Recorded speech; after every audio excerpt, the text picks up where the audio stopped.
There's a claim you've heard before, that Islam prescribes stoning for homosexuality. But let's look closer, not at opinions or viral headlines, but at the primary source of Islamic law, the Quran. Nowhere in the Quran, not in a single verse, is stoning rajam mentioned as a punishment for any sexual act. Not for adultery, not for fornication, and certainly not for homosexuality. So where did the idea come from? It predates Islam. Stoning was part of Jewish law, found in the Torah. And in pre-Islamic Arabia, it was already practiced, part of tribal custom.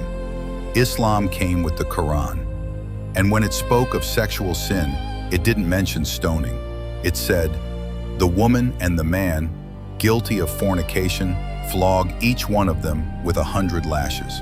Surah An-Nur, verse 2. That's the only fixed punishment revealed for such acts, not stoning.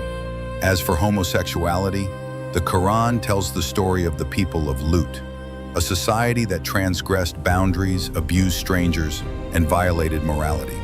It condemns the behavior, not the identity. But what about Islamic law, Sharia? Even classical scholars disagreed.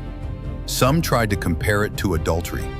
Others said there's no fixed punishment at all, only what's called ta'zir, discretionary judgment by a judge or ruler, based on context, evidence, and privacy.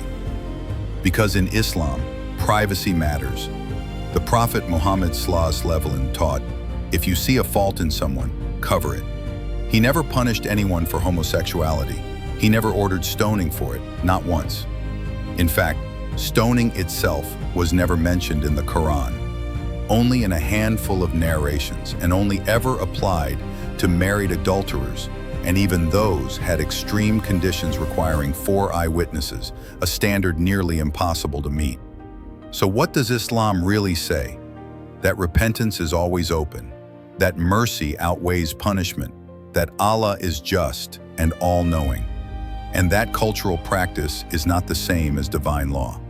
So no, Islam does not prescribe stoning for homosexuality. It never did.